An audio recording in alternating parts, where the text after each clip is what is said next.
Late అయిపోయింది. చూడు, కాస్త నవ్వుతో కనిపించు. నోటికి వేసిన జిప్పుని కాస్త తెరు. మనం ఒక ముఖ్యమైన పనికి వెళ్తున్నాం. ఏం పని? దానికి కాస్త ఖర్చు అవుతుంది. ఇది సర్ప్రైజ్. వాగుడాపి ఏంటో చెప్పు. సరే చెప్తానులే. అదే ఆ శివ ఎఫ్బి ఇన్స్టా ప్రొఫైల్ ఉంది కదా, ఆ లింక్ నీకు వాట్సాప్ చేశాను. అవునా? నీకెలా దొరికింది? నాకు కూడా పంపించట్లే. నా కమెంటరీ వీడియో పంపిద్దామా? మనం వెళ్ళి తను మీట్ అవుదాం.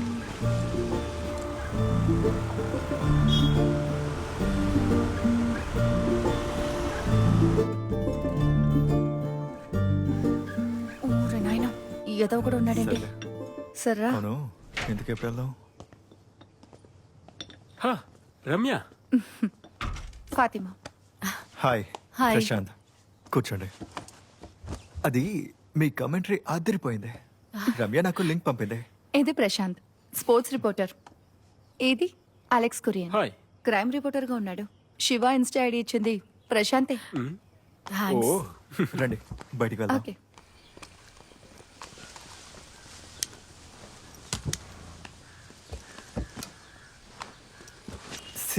ఈ శివానే ఐఎఫ్ఎల్ కి డెప్యూటీ బ్రాడ్కాస్ట్ డైరెక్టర్. ఈ గేమ్ కి సంబంధించిన లైవ్ టెలికాస్ట్ మొత్తం డీల్ చేసేది ఆయనే.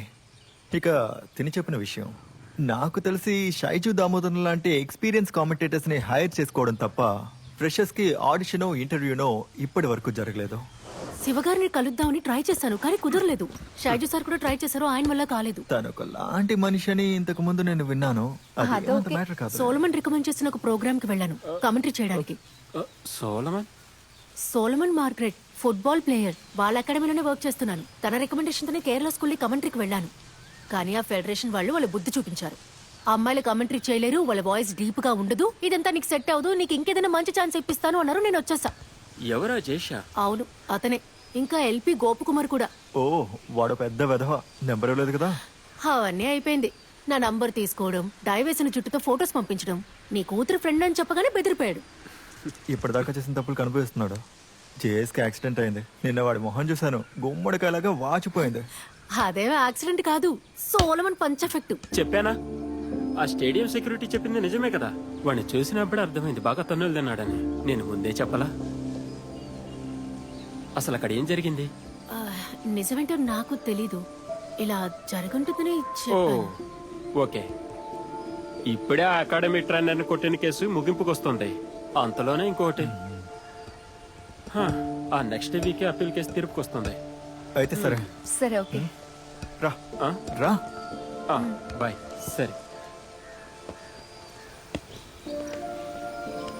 వాడి ముందు ఎందుకే సోలమన్ గురించి మాట్లాడతావు? ప్రాబ్లం అవుతుందా? అది చెప్పలేం. వాడొక పెద్ద చండాలుడు. చెల్లెల లవర్ బైక్ లో గంజాయి దాచి వాడిని పోలీసులకు పట్టించి ఆ విషయాన్ని న్యూస్ పేపర్లో వేయించాడు. ఇప్పుడు ఏం చేద్దాం? చూసుకుందాలే, పద.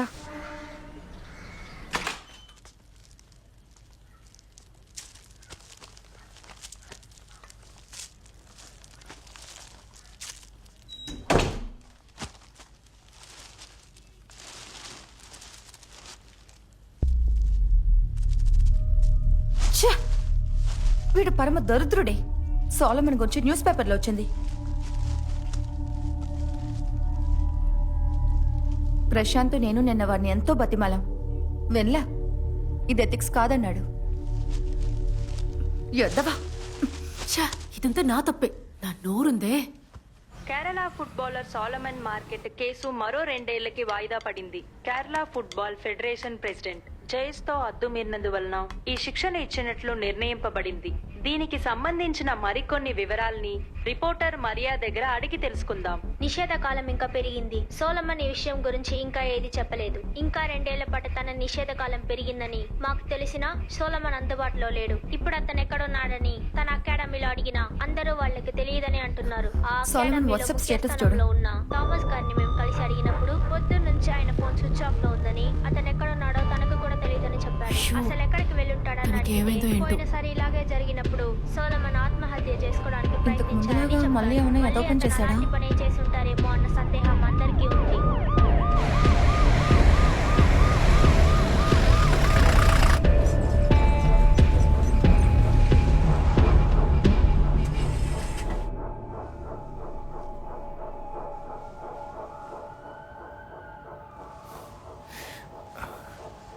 ఫాతిమా, నేను లేచి కూర్చోవాలి.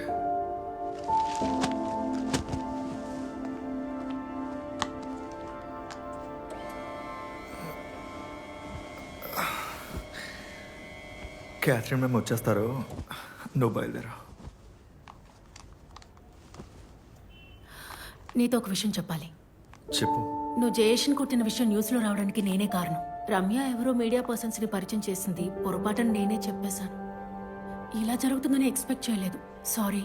ఓ, పశ్చాత్తాపమా? ఈ విషయం నీ దగ్గర దాచలేకపోతున్నాను, అందుకే చెప్పా. అది రాసినోడు ఎవడో కూడా నాకు తెలుసు. డిశ్చార్జ్ అయ్యాక ఆడుకుందే. సరిపోయింది. నీకు గేమ్ ఆడాలని ఉద్దేశం లేదా? ఎందుకు చిక్కుల్లో పడతావు?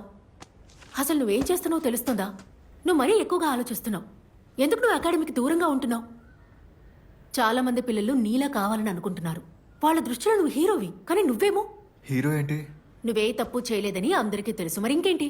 ప్రతిసారి డిఫెండర్స్ని దాటడం మెస్సీ వల్ల కూడా కాదు. అలా అనుకో. ఇలా చేయకూడదని కొన్ని వేల సార్లు అనుకున్నాను. కంట్రోల్ తప్పిపోతుంది. సర్లే, వదిలే.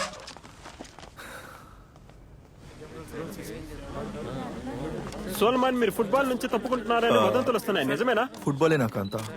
కొంతమందికి నేను విలన్ కావచ్చు, కానీ కొందరికి నేను హీరోని. వాళ్ళని నేను క్షమాపణ కోరుకుంటున్నాను. మళ్ళీ అప్పీల్ చేస్తాను, తిరిగి వస్తాను.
మీద మన ఫెడరేషన్ పేరుండాలి, అర్థమైందా?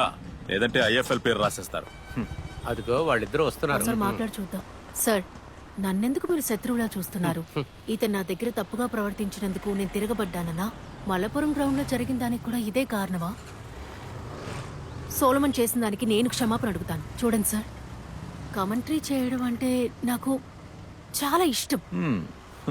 ఇక్కడ నా వల్ల కాకపోతే నేను వెళ్ళిపోతాను మా ఊరికి, మలపురానికి.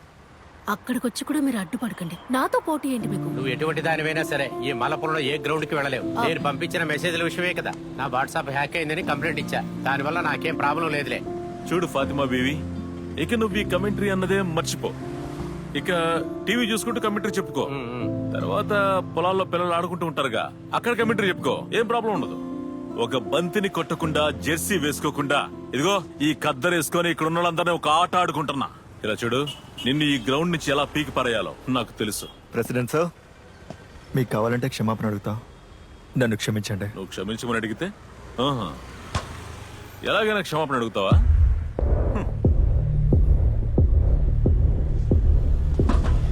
సోలమన్ వద్దు. పరా పనికి మాలిన కొడక.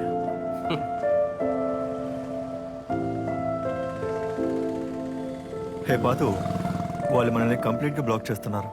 ఇప్పుడు ఏం చేద్దాం? మా నాన్న మాట అంటారు, మనం కేవలం మెకానిక్లమని, ఏది మన వల్ల అయ్యే పని కాదు అంటారు. మా నాన్న దగ్గర నేను మా అన్నయ్య ఎప్పుడు దీని గురించి వాదిస్తూనే ఉంటాం. కానీ ఇప్పుడు మా నాన్న చెప్పినట్టుగా కలల్ని అందుకోలేక కిందికి పడిపోతున్నట్టుంది.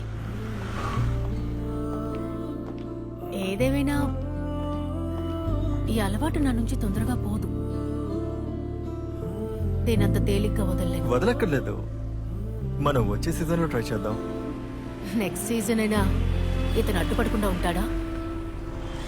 ఇతను ఎప్పటికీ మారడు. నాన్నతో గొడవపడి వేరే వచ్చాను. ఒక్కడుగు కూడా వేయలేకపోతున్నాను. ఎవరు వెనక్కి లాగుతున్నట్టే ఉంది. ఇక నా టైం అయిపోయింది. నా పెళ్లికి ఫైనల్ విజిల్ మోగుతుంది. అందరూ నాతో చెప్పింది ఇదొక పిచ్చి కళ అని. ఈ కళని వదిలేసి ఇంటికి వెళ్ళిపోమన్నారు.